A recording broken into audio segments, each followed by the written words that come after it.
So here's the full kitchen. I will give you a rundown of everything that I plan on doing in here, but my 3 main focuses are creating more storage, having better opportunities for organization, and just updating the design a little bit to make it a little bit more modern, a little bit more interesting. So starting under the island, I'd like to add more cabinets down here. As you can see, our island is super deep. It's like double the depth, but we don't have a ton of cabinets in the kitchen. So I'm gonna be adding more cabinets underneath here. Eventually, we will be adding a cabinet up here to fill in this hole, but they actually don't make our cabinets anymore, so we have to get that custom ordered. I have no clue when that will be done, but that will be taken care of. I want to take this backsplash up along this wall here and create a new vent hood cover that will match the cabinets that go underneath the island. I'm going to be adding some functionality things, like changing out all of the hinges on our doors so that they're soft close, so that no more of that. And then this pantry will be getting a pretty big makeover. This is the rendering of our kitchen and what I want the design to look like when I'm completely done with everything. So I created this rendering to start while the house was still being built. Everything is to scale as much as possible so that I can really get a good idea of how everything fits and flows in the space. And then I've just been updating it over time as I make changes and as I start new projects so that I can make sure that everything kind of flows together. I can look at what I want to do in the future along with what I have now. Here is the final rendering of the kitchen and what I want it to look like when all is said and done, and I cannot wait for my real kitchen to look like this, so let's get started. First things first, we've got to get all of our supplies from IKEA. I came here to get the Synarp style, but I ended up hating how it looked in person, so I went with the Voxtorp style. I really liked how the color of the walnut looked against my light colored floors better, and I like how that style has built-in handles so I don't have to worry about adding those later and then that interfering with the legroom under the island.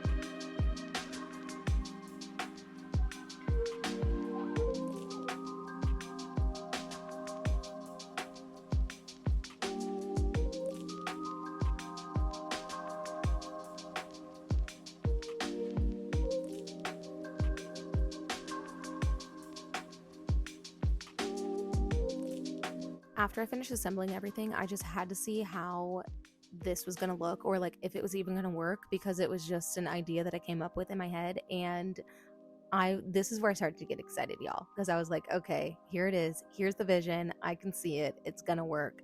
This is my favorite part of a project. After that, it was time to, get the project started and get the island ready for the new cabinets. So I got started by removing the baseboards. I just used my utility knife to score all of the caulk and then used a trim puller and a rubber mallet to pry all of the baseboards off.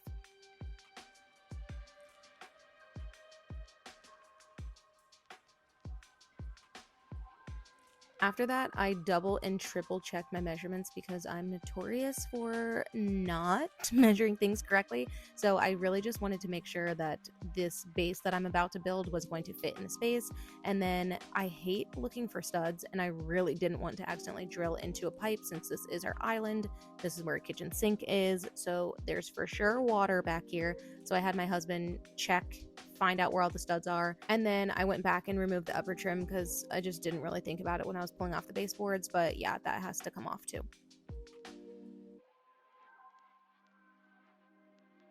Since I'm using wall cabinets for this project, those don't have a toe kick, so the base that I'm building is slightly shallower than the cabinets are so that I can create the toe kick later. I've skipped this step before and just put the cabinet straight on the ground, and it looks kind of weird, so I definitely recommend building a base. I just made mine right out of 2x4s, just screws, 2x4s, make it the right width, make it the right length, and then that's what you'll put your cabinets on later. Once your base is created and you've added some extra supports in the middle, just screw directly into it to hold them in place, and then you're going to screw your base into the studs in your island so that the base can't shift around. I've also had a couple questions in the past about, is it safe to build this on top of a floating floor? I do not think that technically you're supposed to build things like this on top of a floating floor, but we haven't had any issues. I'm not saying that I recommend to do it this way. I'm just showing you this is what I did. Once I got the cabinets in, And on top of the little base that I just built, I used clamps to hold them flush together, making sure that everything lined up between the two cabinets.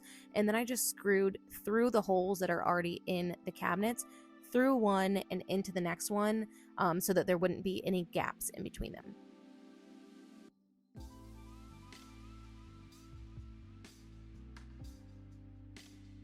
And then after I got them all lined up and perfectly centered, I realized that I never cut the hole in the back of my cabinet for the outlet that's under here, under the island. So let's do that. Like I mentioned before, I really don't love to measure things. I will do it when it's absolutely necessary. But if there's a hack that's going to keep me from having to measure things, I'm gonna do it every time. I'm gonna do the hack. So here is my toothpaste trick for marking your outlets. You're going to install the outlet cover backwards and then put toothpaste on the edges of the outlet cover. Move the cabinets back into place and then press the cabinet firmly against that wall so that the toothpaste on the outlet cover transfers onto the back of the cabinet. Then you're going to move the cabinet, look at where the toothpaste is, trace that, and then cut a hole slightly smaller than that toothpaste mark through the cabinets. So just cut a hole straight through the back of the cabinet. I'm using my multi-tool to cut out a space for the outlet in the back of the cabinet, but if you have a jigsaw, that works just as well. Then once you're done, you can go ahead and slide the cabinet back into place. Make sure that it's perfectly lined up and centered again. And then for your outlet, you're gonna wanna add one of those little like outlet spacers so that it bumps your outlet out into the cabinet, and then you're gonna put your outlet cover on top of that. I'm not an electrician, so I don't ever show electrical work being done in my videos, but you can find tons of tutorials on YouTube.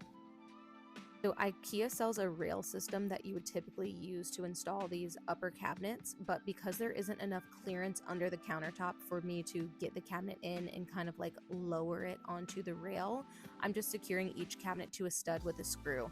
And now that my cabinet is secured to the back wall, it's good, it's not going anywhere, so I want to focus my attention on covering up those little gaps on the side and then also covering up those wing walls that you see.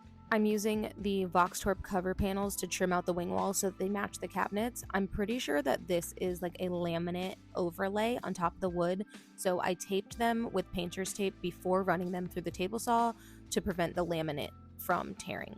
The table saw low-key still kind of scares me a little bit to use, but it's quickly becoming my favorite tool because making cuts on it is like seriously so easy. I love using my table saw when I'm gonna have to make the same cut multiple times. I'm cutting the boards to the correct height first, and then I cut them down to the correct width. I only need one cover panel per side, and I'll be able to cut each one down into 3 pieces, and that will leave me with barely any waste at all, which is so amazing and honestly so unheard of. Even though I cut these pieces so perfectly that they basically just kind of like popped right into place with a little bit of finessing on my end, but I still went ahead and screwed through the cabinet and then into the side of the little trim piece, cover panel, whatever we want to call it, just so that I could make sure that it wasn't going to pop right back out. We have rounded corner walls in this house, and that always makes it tricky to get an accurate measurement, so I found that the laser line helps me determine the actual width of the wall, taking into account that like extra little bit for the rounded corner. When I'm making these measurements on the table saw, I usually take the blade guard off of the saw to check my measurements, but then I go ahead and put that thing right back on because I have a long life ahead of me and I need all of my fingers.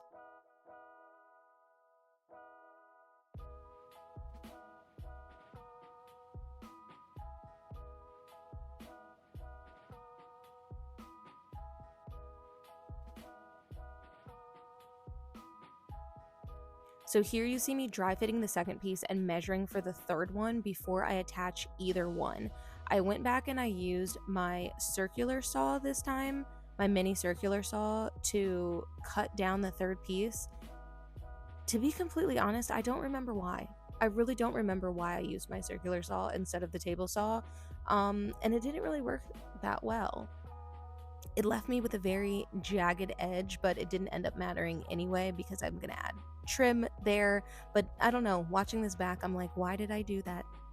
I really didn't want to have to nail through the laminate because you can't really touch it up since it's not real wood on the outside. So I attached these last two pieces down here with just permanent double-sided tape and prayed for the best.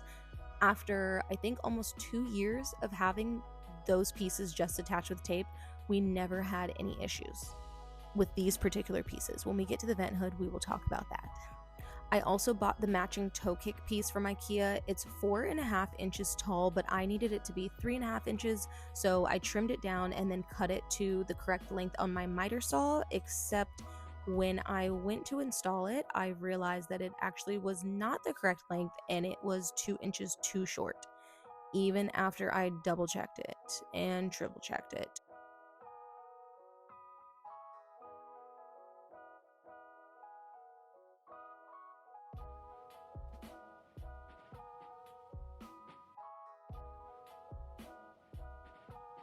So here's what I decided to do. I just shimmied it over to one side, and then I cut a little piece of the scrap and nailed it in, since you really can't see down there. So I just went ahead, nailed it in, and then I colored that edge with a furniture marker, and it was like it never even happened. So if this same mistake happens to you, there you go. That's how to fix it. But also, don't be like me and don't cut your piece 2 inches too short.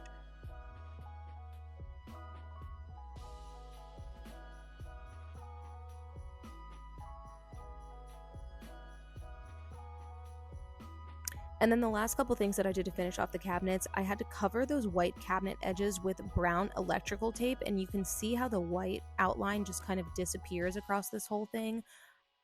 I'm not really sure why IKEA cabinets are like this, but their doors don't cover the entire cabinet from every single angle. So if I hadn't covered over this with electrical tape, you would have still been able to see a little bit of the white peeking through.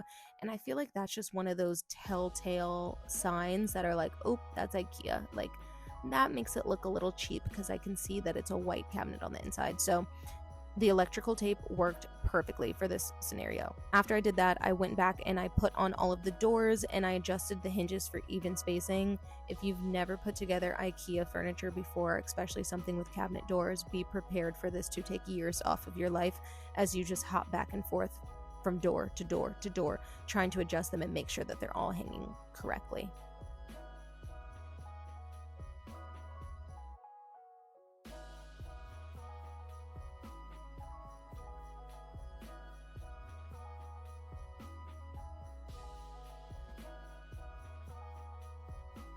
And here's how it turned out. I absolutely love this walnut color and how it added some really like much needed warmth to our otherwise kind of cold and industrial kitchen while still fitting with the overall design of our home. And it also gave us so much more storage space. Now we have dedicated space to put our backstock from Costco runs. We keep our bar down here since it doesn't get used very often.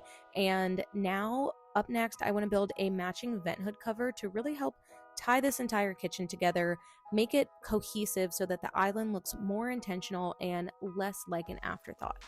So for the vent hood cover, I'm going to be using the IKEA Sektion cover panel piece in the same Voxtorp style like I used for the cabinets underneath the island. But one thing that's really important to mention is that because this panel is meant to go on the side of a fridge, I will have to turn it 90 degrees. I'll have to turn it to be horizontal instead of vertical in order to make my vent hood cover. So that's going to mean that the stripes on this are going to go vertically instead of horizontal like the cabinets under the island. When I posted reels about this, that bothered a few people. It really didn't bother us at all, and I actually loved the way that it looked when the vent hood cover lines were going up towards the ceiling, so it drew your eye up, but the lines on the cabinets weren't necessarily matching that, but it didn't really matter because the bar stools are going to be in front of it anyway.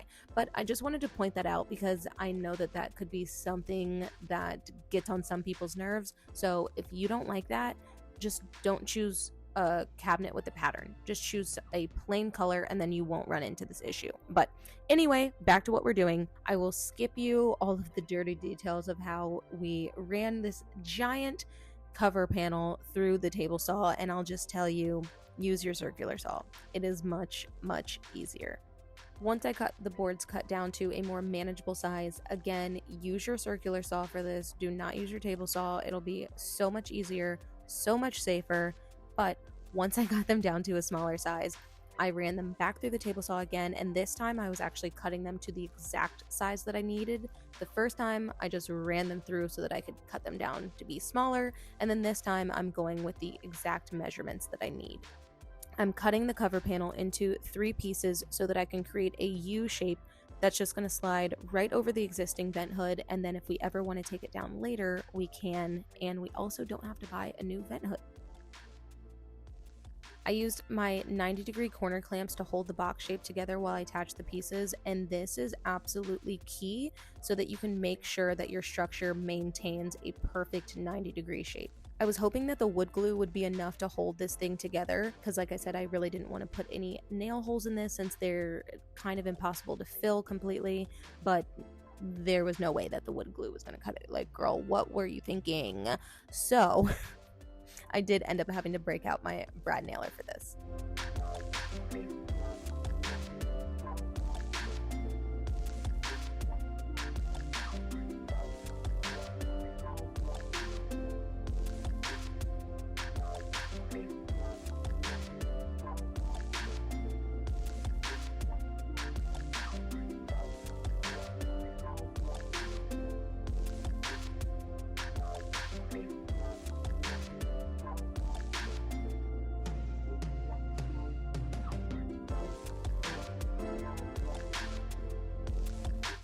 After the glue was dry, I added L brackets to the inside of the vent hood cover box so that I could, again, make sure that it was going to maintain its shape.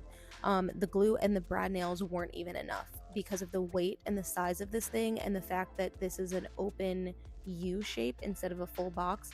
There was really nothing strong enough to hold it, to make it maintain its shape. So as you're putting in the L brackets on the backside, be very careful not just drill the screws through the front of the wood because there's really no way to fix that once it's done. Across the back wall of our kitchen, there is blocking, so that's those horizontal studs that you see going across, and that's what all of our cabinets are secured into, so I knew that it was going to be sturdy enough to hold up our new vent hood cover. I screwed 2 pieces of 2x6 directly into the blocking, one on either side of the vent hood, and I put 2 screws into each one. The 2x6s were spaced so that the vent hood cover would slide around them like a hug, and then we lifted the vent hood cover into place, screwed through the sides of the cover, and into the new by6s to hold the cover up. I'm gonna show you, but it is kind of fast, and you can't really see exactly what we're doing, but hopefully that explanation makes sense. And I didn't record this part, but I did remove the crown molding that was on the top of all of our cabinets. I have always hated it, didn't match the style of the house. It's just stapled in there, so it really just pops right off. I probably won't add any molding back up there because I am gonna be continuing the tile all the way across the ceiling up here anyway, so I just feel like it doesn't really need it. I used the last bit of that same cover panel to make 2 small strips to fill in the side gaps next to the vent hood. And I really love when measurements work out perfectly and you can finish a project without having to buy more, without having a ton of waste left over at the end. It's just so satisfying. But then at the same time, it's like kind of scary because you also can't mess up the cuts since you don't have any extra to work with. But luckily, I was all good. I didn't mess up.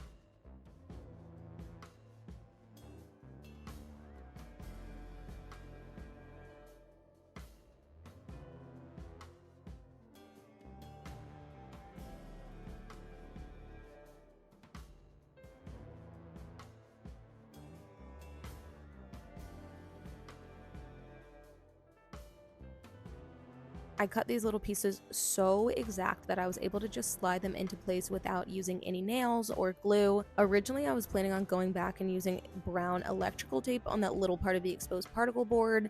I left it as like that last little 5% of a project that you say you're going to come back and do at a later date. But like I already told you guys, we sold this house and yeah, I never got around to it. I never did it. And let me just tell you right now, it never once bothered me. It didn't matter.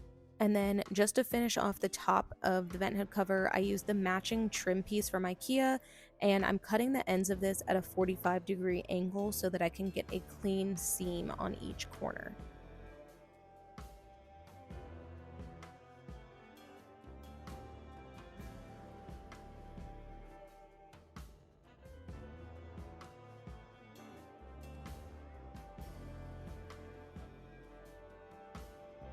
I cut the pieces for each side first, and then I attached them with permanent double-sided tape.